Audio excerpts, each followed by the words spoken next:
పెద్దిరెడ్డిపై CBI case నమోదు కాబోతుందా? పెద్దిరెడ్డికి సంబంధించి పూర్తి సమాచారం ముఖ్యమంత్రి కిరణ్ కుమార్ రెడ్డి కేంద్ర హోం శాఖకు అలాగే ఈసీ కూడా కంప్లైంట్ చేసిన పరిస్థితి. ముఖ్యంగా పొంగునూరులో జరిగినటువంటి అరాచకాలు అక్రమాలకు సంబంధించి పూర్తి ఆధారాలతో మాజీ ముఖ్యమంత్రి కూటమి అభ్యర్థి ఎవరైతే ఉన్నారో కిరణ్ కుమార్ రెడ్డి ఆయన పూర్తి ఆధారాలతో సమాచారంతో కంప్లైంట్ చేసిన పరిస్థితి కనిపిస్తుంది. అదే కాకుండా ఇప్పుడు ఈ విధంగా వదిలేస్తే ముఖ్యంగా మొత్తం రాయలసీమ వ్యాప్తంగా కూడా ఒక అరాచకాలు సృష్టించి వైసీపీ గెలిచే ప్రయత్నం చేస్తుంది. ఎందుకంటే తిరుపతి ఉప ఎన్నిక మన కళ్ళ ముందు నిదర్శనంగా కనిపిస్తుంది. తిరుపతిలో కూడా దొంగ ఓట్లు వేయించుకుని గెలిచిన పరిస్థితి ఉంది. కాబట్టి దానికి సంబంధించిన పూర్తి ఆధారాలతో కిరణ్ కుమార్ రెడ్డి ఎలక్షన్ కమిషన్కి లెటర్ రాశారు. దాంతోపాటు కేంద్ర హోంశాఖ కూడా లెటర్ రాసిన పరిస్థితి కనిపిస్తుంది. పెద్దిరెడ్డి అరాచకాలు అక్రమాలు పెరిగిపోయాయి. పెద్దిరెడ్డిని ఇదే విధంగా వదిలేస్తే కనుక మొత్తం అన్ని చోట్ల కూడా ఇదే విధంగా రిగ్గింగ్ చేసి దొంగ ఓట్లు నమోదు చేయించి గెలిచే పరిస్థితి ఉంటుంది. పెద్దిరెడ్డి మీద చర్యలు తీసుకోవాలని చెప్పి కిరణ్ కుమార్ రెడ్డి చాలా స్పష్టంగా ఆ విషయాలు పేర్కొంటూ ఇప్పటికే లెటర్ ఫార్వర్డ్ చేసినట్టుగా తెలుస్తోంది ఎలక్షన్ కమిషన్కి అలాగే కేంద్ర హోంశాఖకి. కేంద్ర హోంశాఖ దీనికి సంబంధించి దాన్ని సిబిఐకి ఫార్వర్డ్ చేయబోతున్నట్టుగా మనకి సమాచారం వస్తుంది. ఇక కొద్ది రోజుల్లోనే సిబిఐ ఈ జరిగినటువంటి అక్రమాలు అరాచకాలకు సంబంధించి తిరుపతి ఉప ఎన్నిక సందర్భంగా జరిగినటువంటి అవకతవకలకు సంబంధించి పూర్తిగా దర్యాప్తు చేసే అవకాశం ఉందని స్పష్టమైన సమాచారం వస్తుంది. దీనికి సంబంధించి కొంత లేటెస్ట్ ఇన్ఫర్మేషన్ తెలుసుకుందాం, అలాగే కొంత అనాలిసిస్ చేసే ప్రయత్నం చేద్దాం. న్యూస్ రూమ్ నుంచి కటా కార్తీక్ పొలిటికల్ ఎడిటర్ లైవ్లో మనకి జాయిన్ అయ్యారు. కటా కార్తీక్, ముఖ్యంగా కిరణ్ కుమార్ రెడ్డి ఏదైతే గత కొన్నాళ్లుగా దీని మీద పోరాటం చేస్తూ ఉన్నారు, లెటర్స్ కేంద్రానికి రాస్తున్నారు, ఎలక్షన్ కమిషన్ కూడా రాస్తూ ఉన్నారు. ముఖ్యంగా తిరుపతిలో ఏదైతే తతంగం జరిగిందో దానికి సంబంధించి ఆధారాలతో సహా ఆయన పంపించినట్టుగా తెలుస్తోంది. సో సిబిఐ నిజంగా ఎంటర్ అయ్యే పరిస్థితి కనిపిస్తోందా? ఏం జరిగే అవకాశం ఉంది? ఎస్, సిబిఐ ఎంటర్ కావటం అనేటువంటిది నిజంగా పెద్దిరెడ్డి గారికి కానీ, రెండోది పెద్దిరెడ్డి గారు ఆ పార్టీలో నెంబర్ 2 వైసీపీ పార్టీలో. సో వైసీపీ అధినేత జగన్మోహన్ రెడ్డి గారు నిజంగా పెద్ద షాక్ అని చెప్పుకోవాలి. నిజానికి ఇప్పటికే సిబిఐ కేసులతో వైసీపీ సతమతమవుతుంది. జగన్మోహన్ రెడ్డి గారి మీద అక్రమాస్తుల కేసులు సిబిఐ ఈడీ ఎంక్వైరీ చేస్తూ ఉన్నాయి. అదిగాక వివేకానంద రెడ్డి గారు హత్య కేసు సిబిఐ ఎంక్వైరీ చేస్తూ ఉంది. దాంట్లో ఒక వైసీపీ ఎంపీగా ఉన్నటువంటి అవినాష్ రెడ్డి నిందితుడిగా ఉన్నాడు. సో సిబిఐ కేసులతో సతమతం అవుతున్న వైసీపీకి మరో సిబిఐ కేసు రాబోతుందా? పెద్దిరెడ్డి రామచంద్రారెడ్డి మీద సిబిఐతో ఎంక్వైరీ జరిపించాలని చెప్పేసి మాజీ ముఖ్యమంత్రి రాజంపేట కూటమి ఎంపీ అభ్యర్థిగా పోటీ చేస్తున్నటువంటి నల్లారి కిరణ్ కుమార్ రెడ్డి ఇప్పటికే 2 దఫాలుగా గత నెల 14న మొన్న రీసెంట్గా ఎలక్షన్ కమిషన్కి లెటర్ రాశారు. కేంద్ర హోంశాఖకు లెటర్ రాశాడు. ఏమని లెటర్ రాశారు అంటే, తిరుపతి బై ఎలక్షన్ జరిగినటువంటి సమయంలో, అంటే తిరుపతి ఎంపీ గత వైసీపీ నుంచి గెలిచిన ఎంపీ అభ్యర్థి 2019 గెలిచిన ఎంపీ అభ్యర్థి కోవిడ్ కారణంగా అనారోగ్య కారణాలతో చనిపోవటం వల్ల బై ఎలక్షన్ వస్తే ఆ బై ఎలక్షన్స్లో వైసీపీ అక్రమాలకు పాల్పడి 31,000 ఎంపీ కార్డును డౌన్లోడ్ చేసుకొని ఎలక్షన్ కమిషన్ లాగిన్లు పెట్టుకొని 31,000 ఎంపీ కార్డులను కనుక డౌన్లోడ్ చేసుకొని దాంట్లో ఫోటో మార్పింగు, తర్వాత అభ్యర్థుల పేర్లు మార్పింగ్ చేసి 31,000 ఓట్లను దొంగ ఓట్లు వేయించేసుకొని వైసీపీ గెలిచింది అనేటువంటిది అభియోగం. దాని మీద ఆల్రెడీ కేసు నమోదైంది, ఎంక్వైరీ నడుస్తుంది, స్టేట్ పోలీసులు ఎంక్వైరీ చేస్తున్నారు. ఆ కేసులో ఎలక్షన్ కమిషన్ ఇటీవలనే ఒక ఐఏఎస్ను కూడా సస్పెండ్ చేసి. సో ఇప్పుడు మొత్తం విషయం ఒక అధికారిని బలి చేయటం కాదు, అనామకులు ఎవరో కొంతమంది నిందితులు ఈ పని చేశారనేది కేసులో ఉంది. కానీ ఎవరు ఆ నిందితులు, ఎవరు అనామకులు, ఎవరు గుర్తుపట్టలేనటువంటి వ్యక్తులు అంటే ఆ వ్యక్తులు ఎవరో కాదు, పెద్దిరెడ్డి రామచంద్రారెడ్డి, పెద్దిరెడ్డి మిథున్ రెడ్డి, భూమన్ కరుణాకర్ రెడ్డి కుమారుడు అని చెప్పేసి కిరణ్ కుమార్ రెడ్డి ఆరోపణ చేస్తూ ఆధారాలతో ఒక లెటర్ అయితే వాళ్ళ, ఎందుకంటే స్టేట్ పోలీస్ ఈ కేసుని ఎంక్వైరీ చేస్తే స్టేట్ గవర్నమెంట్ హ్యాండ్ ఓవర్లో ఉంటుంది. కాబట్టి వాళ్ళు పెద్దిరెడ్డి మంత్రిగా ఉన్నటువంటి పెద్దిరెడ్డి రామచంద్రారెడ్డి మీద, తర్వాత ఎంపీగా వైసీపీకి ఉన్నటువంటి పెద్దిరెడ్డి మిథున్ రెడ్డి మీద కేసు నమోదు చేయలేరు. కాబట్టి ఖచ్చితంగా దీన్ని సిబిఐతో విచారణ జరిపించాలని చెప్పేసి కిరణ్ కుమార్ రెడ్డి కంప్లైంట్ చేశారు. వాస్తవానికి ఆయన బీజేపీ నాయకుడు కొన్ని వేల ఓట్లు దొంగ ఓట్లు చేర్చిన పరిస్థితి ఉందంటే కనుక, అంటే ఎలక్షన్ సంబంధించిన అధికారి లాగిన్ని వీళ్ళు దొరకబట్టుకుని దాని ఆధారంగా ఎపిక్ కార్డులు తయారు చేశారంటే దీన్ని ఏ విధంగా అర్థం చేసుకోవాలి? అంటే అధికార యంత్రాంగం ఉదాసీనత ఎక్కడ కనిపిస్తుందా, లేకపోతే నాయకులు బెదిరింపుల వల్ల వాళ్ళు లొంగిపోయారా? అంటే ఈ వ్యవహారం ఎట్లా జరిగి ఉండొచ్చు?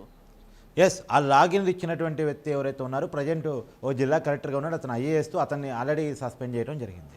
సో ఒక అధికారిని బదిలీ చేయటం కాదు, ఆ లాగిన్స్ పట్టుకొని డౌన్లోడ్ చేసుకొని దొంగ ఓట్లు వేయించుకున్నటువంటి వాళ్ళని కూడా చేయాలి కదా, వాళ్ళ మీద కూడా చర్యలు ఉండాలి కదా అనేటువంటిది నల్లారి కిరణ్ కుమార్ రెడ్డి చేస్తున్నటువంటి ఆర్గ్యుమెంట్.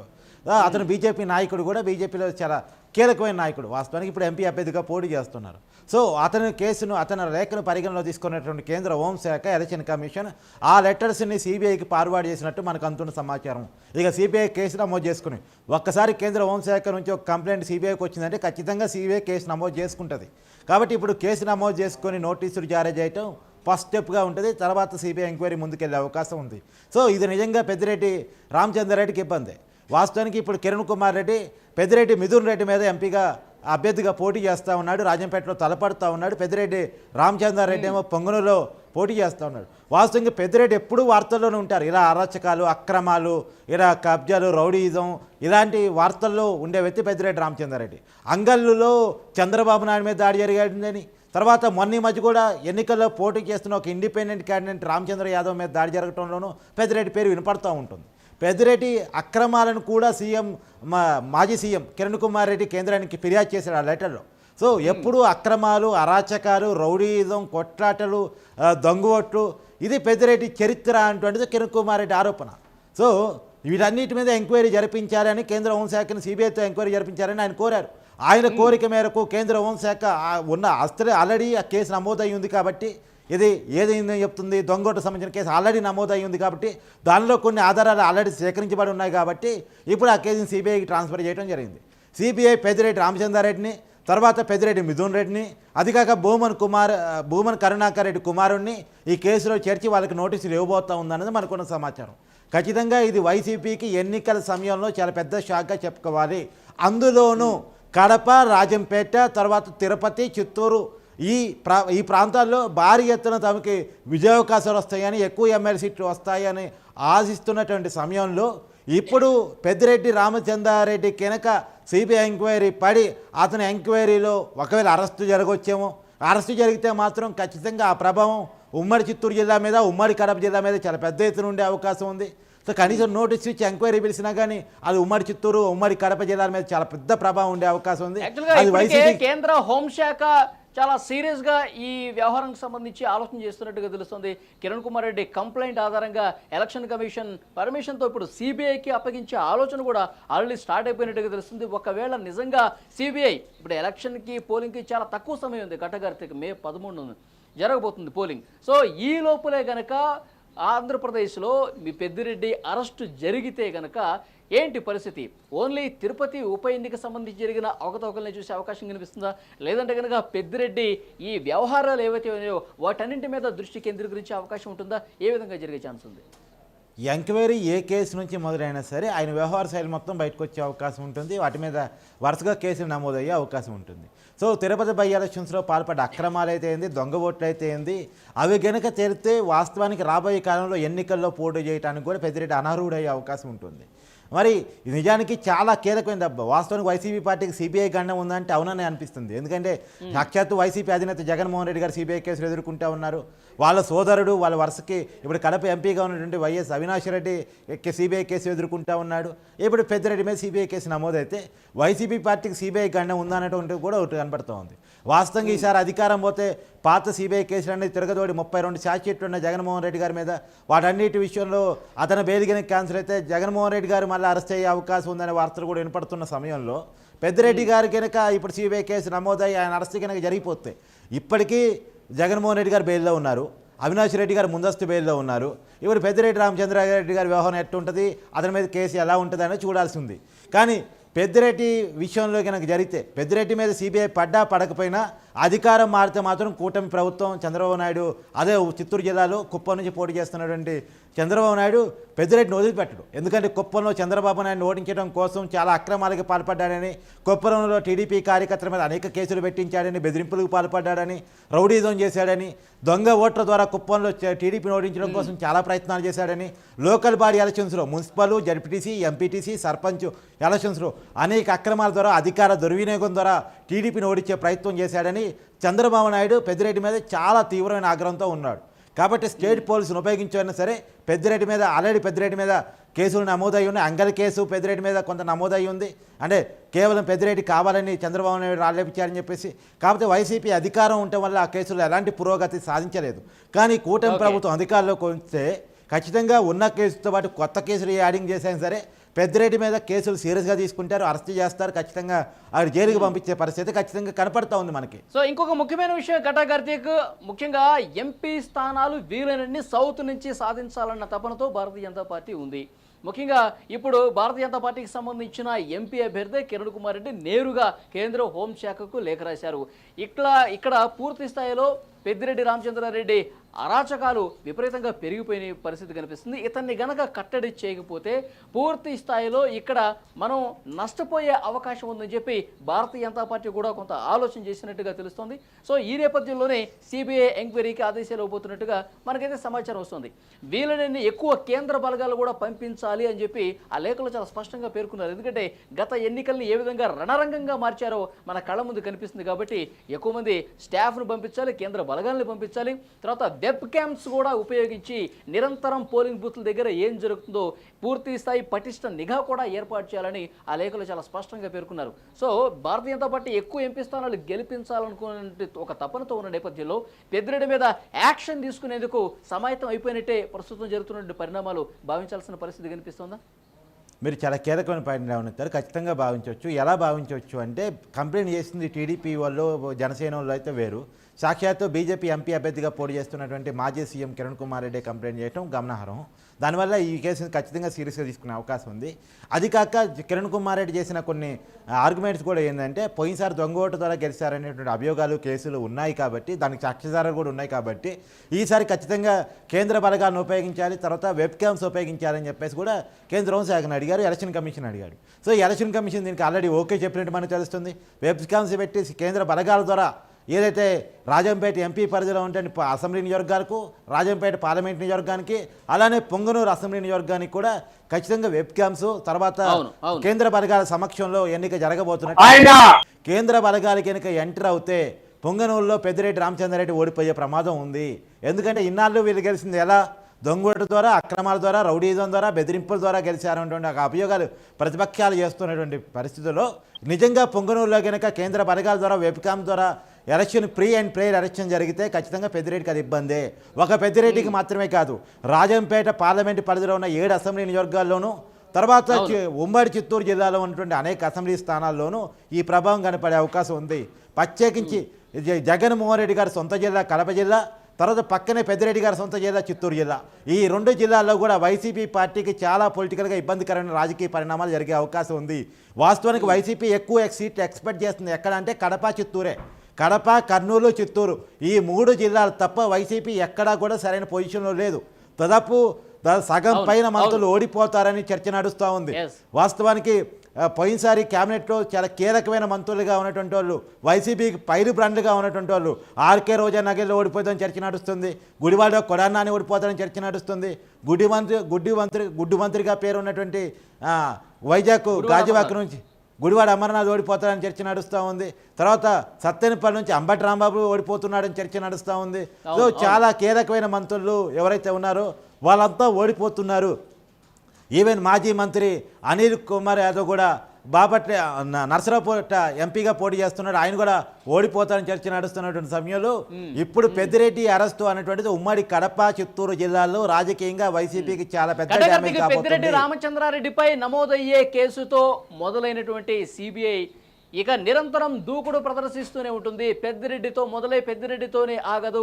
కూటమి గనక అధికారంలోకి వచ్చిన తర్వాత పరిస్థితులు వేగంగా మారిపోయే అవకాశం అయితే కనిపిస్తుంది. ఇంతకుముందు మీరు అన్నట్టు నెక్స్ట్ ఇక వరుసగా ఇటు జగన్మోహన్ రెడ్డి కావచ్చు, అవినాష్ రెడ్డి కావచ్చు, ఇక వరుసగా ఈ సిబిఐ కేసులు నమోదైతూ ఆంధ్రప్రదేశ్లో ఒక దూకుడు కనిపించే పరిస్థితి సిబిఐ కనిపిస్తుంది. ముఖ్యంగా గతంలో మనం మాట్లాడుకున్నటువంటి విషయాలకు సంబంధించి ఒకసారి మనం చర్చిస్తే కనుక నెక్స్ట్ అరెస్టుల పరంపర ఆంధ్రప్రదేశ్లో జరగబోతోంది అని చెప్పి పెద్ద ఎత్తున చర్చ జరుగుతోంది. ఇప్పుడు కేంద్ర హోంశాఖ కూడా చాలా సీరియస్గా పెద్దిరెడ్డి విషయం గురించి ఆలోచన చేస్తున్నట్టు తెలుస్తోంది. పెద్దిరెడ్డితో మొదలైనటువంటి ఏంది అంటే జగన్మోహన్ రెడ్డి గారి కేసులో వేగం లేకపోవడంలోనూ, అవినాష్ రెడ్డి గారి అరెస్టు జరగకపోవడంలోనూ, ఇలా పెద్దిరెడ్డి లాంటి వాళ్ళు అనేక అక్రమాలకు పాల్పడ్డా కేసులు నమోదు కాకపోవడంలోనూ వైసీపీకి మొన్నటిదాకా 22 ఎంపీలు ఉండటం, రాజ్యసభలో బలం ఉండటం, రెండోది టీడీపీ బీజేపీకి దూరంగా ఉండటం, ఇవన్నీ వైసీపీ దగ్గరగా ఉండటం, ఈ రాజకీయ పరిణామాలన్నీ వైసీపీ రక్షించాయి, జగన్మోహన్ రెడ్డి గారిని రక్షించాయి. కానీ ఇప్పుడు కూటమిలో టీడీపీ ఎన్డీఏలో టీడీపీ చేరిపోయింది. అదిగాక వైసీపీ గతంలో ఉన్న ఎంపీలు ఈసారి గెలిచే పరిస్థితి లేదు, సీన్ రివర్స్ అయ్యే పరిస్థితి ఉంది. ఆ 22 ఏమో టీడీపీకి వచ్చే అవకాశం ఉంది, ఆ 3 ఏమో వైసీపీకి వచ్చే అవకాశం ఉంది. సో ఖచ్చితంగా పార్లమెంట్లో వైసీపీ బలం పడిపోతుంది. తర్వాత టీడీపీ ఏమో ఎన్డీఏ కూటమిలో చేరిపోయింది. సో వైసీపీతో రాజకీయంగా సంబంధాలు అవసరమైన పరిస్థితుల్లో బీజేపీ పడ్డ తర్వాత ఇప్పుడు పాత కేసులన్నీ కూడా ముందుకొచ్చే అవకాశం ఉంది. అవినాష్ రెడ్డి అరెస్టు జరిగే పరిస్థితి ఉంది. జగన్మోహన్ రెడ్డి గారి బెయిలు రద్దయ్యే అవకాశం ఉంది. పెద్దిరెడ్డి గారి కేసులుగా నమోదై స్పీడప్ అయ్యే అవకాశం ఉంది. సో ఏది అయినా మే 13 తర్వాత, ప్రత్యేకించి ఇంకా చెప్పాలంటే జూన్ 4 రిజల్ట్ వచ్చిన తర్వాత వైసీపీ రాజకీయ పరిణామాలు చాలా ఇబ్బందికరంగా మారే అవకాశం ఉంది. మనం చూస్తూ ఉన్నాం, తెలంగాణలో బీఆర్ఎస్ పార్టీ చాలా హవా కొనసాగించింది. కేసీఆర్ అంటే చాలా పెద్ద నాయకుడు, అతను టచ్ చేయడం కూడా సాధ్యం కాదన్న పరిస్థితి నుంచి రేపో మాపో కేసీఆర్ అరెస్ట్ అవుతారు అనుకునే పరిస్థితికి బీఆర్ఎస్ కేవలం అధికారం కోల్పోయిన 6 నెలలు ఎలా ఉందో రేపు వైసీపీ కూడా అదే పరిస్థితి రాబోతుందంటే అవునని వినపడుతుంది. ఎందుకంటే వైసీపీ మీద ఉన్న ఆరోపణలు అలాంటివి, వైసీపీ నాయకుల మీద ఉన్న కేసులు అలాంటివి. సాక్షాత్తు ఈడీ, సిబిఐ సంస్థలు వైసీపీ నాయకుల మీద అనేక కేసులు నమోదు చేసి ఎంక్వైరీ చేస్తున్నటువంటి సమయంలో వైసీపీకి రాజకీయంగా రాబోయే ఇప్పుడు కేసీఆర్ మీద అన్న సిబిఐలు, ఈడీలు ఇంకా లేవు, ఏ మాటగా మాట. కానీ జగన్మోహన్ రెడ్డి గారి మీద సిబిఐ ఉంది, ఈడీ ఉంది. అవినాష్ రెడ్డి మీద సిబిఐ ఉంది. ఇప్పుడు కొత్తగా పెద్దిరెడ్డి రామచంద్రారెడ్డి మీద సిబిఐ యాడ్ కాబోతూ ఉంది. కాబట్టి ఈ కేసులు వైసీపీని రాజకీయంగా ఇబ్బంది పెట్టే రాజకీయ పరిణామాలకు నమోదు కాబోతున్నాయి. కటకర్తికి మే 13కి ముందే పెద్దిరెడ్డి అరెస్టు ఒకవేళ జరిగితే ఏంటి సిచ్యువేషన్? జగన్మోహన్ రెడ్డికి రైట్ హ్యాండ్గా ఉన్నారు పెద్దిరెడ్డి రామచంద్రారెడ్డి. రాయలసీమలో పూర్తిగా తన మంది మార్బలంతో కట్టుదిట్టంగా వాళ్ళందరూ వ్యవహరిస్తూ వైసీపీకి ఎక్కువ స్థానాలు ఏదో రకంగా అరాచకం చేసి సాధించాలనే ఆలోచనతో పెద్దిరెడ్డి కనిపిస్తున్నారు. ఆయనే అరెస్ట్ అయిన పరిస్థితి ఉంటే కనుక ఏంటి సిచ్యువేషన్? నిజంగా జగన్మోహన్ రెడ్డికి రాయలసీమలో ఆశాస్పాషగా ఉన్నటువంటి పెద్దిరెడ్డి రామచంద్రారెడ్డి కనుక అరెస్ట్ అయితే ఖచ్చితంగా రాయలసీమ మొత్తం ఆ ప్రభావం పడుతుంది. ఇందాక నేను చెప్పినట్టు ప్రత్యేకించి ఉమ్మడి కడప, చిత్తూరు జిల్లాల మీద ప్రభావం పడుతుంది. ఉమ్మడి కడప జిల్లాలో మొత్తం క్లీన్ స్వీప్ చేయాలనుకుంటున్న వైసీపీ ఆశ నెరవేరే అవకాశం లేదు. కానీ ఇప్పటికే కొన్ని కమలాపురం, మైదుకూరు, రాజంపేట ఇలాంటి కొన్ని స్థానాల్లో ఇప్పటికే టీడీపీ కొంత కూటమి హవా చూపిస్తున్న సమయంలో గతంలో క్లీన్ స్వీప్ చేసిన వైసీపీ దాదాపు సగం స్థానాలని కడప జిల్లా నుంచి కోల్పోతే, చిత్తూరు జిల్లా నుంచి కూడా సగం పైన స్థానాలను కోల్పోతే వైసీపీ కొద్దిగా బలమైన ప్రతిపక్షంగా ఉండాలని కోరుకుంటున్నాను. అధికారం అనే ఆశ పోయిందని నేను అనుకుంటున్నాను. ఇంకా అధికారం వచ్చింది అనుకున్న భ్రమంలో వైసీపీ ఉందని నేను అనుకోవట్లేదు. ఇప్పటికే సగం మంది మంత్రులు ప్రచారాన్ని కూడా చేతులెత్తేశారు. ఇప్పటికే ఆర్కే రోజా తను పారన్ కూడా టికెట్లు బుక్ చేసుకుందంటే పోదామని. కాకపోతే జగన్మోహన్ రెడ్డి గారి క్రాస్ బీకే ఇప్పుడు కనుక నువ్వు పోతే ఆ ప్రభావం నీ నిజవర్గం మీద మాత్రమే కాదు, స్టేట్ వైడ్ ఇంపాక్ట్ చూపిస్తుంది. వైసీపీ ఓడిపోతుందని ఒక రాజకీయ ప్రచారం జరుగుతుంది, కాబట్టి నువ్వు అలా పోవటానికి వీల్లేదు అని చెప్పిన తర్వాత అతను ఆగిపోయాడంట, ఆమె ఆగిపోయిందంట. అలా అనేక మంది మంత్రులు ప్రచారాన్ని వదిలేసి చేతులెత్తేసి ఇంట్లో కూర్చుంటున్న పరిస్థితుల్లో ఇప్పుడు కనుక ఈ కేసు పెద్దిరెడ్డి అరెస్ట్ కనుక జరిగితే అది రాజకీయంగా వైసీపీకి చాలా పెద్ద డ్యామేజ్ కాబోతుంది. కొద్ది గొప్ప బలం వస్తే 25 సీట్లన్నా గెలుస్తాం అనుకున్న రాయలసీమలో ఆ పరిస్థితి లేకుండా పోతుంది. సో మొత్తానికైతే పెద్దిరెడ్డి రామచంద్రారెడ్డి వ్యవహార శైలికి సంబంధించి కేంద్ర హోంశాఖ చాలా సీరియస్గా పని మొదలుపెట్టినట్టుగా కనిపిస్తోంది. మాజీ ముఖ్యమంత్రి కిరణ్ కుమార్ రెడ్డి అయితే లెటర్ రాశారో ఈ అరాచకాలకు సంబంధించి పూర్తి స్థాయిలో ఇన్ఫర్మేషన్ తీసుకునే ఆధారాలతో సహా కేంద్ర హోంశాఖకి ఇచ్చారు. అలాగే ఎలక్షన్ కమిషన్ కూడా ఇచ్చారు. ఎలక్షన్ కమిషన్ అనుమతితో సిబిఐకి ఆలోచన చేస్తున్నట్టుగా తెలుస్తుంది. సిబిఐ దర్యాప్తుకు ఆల్రెడీ ఒక డెసిషన్ అయితే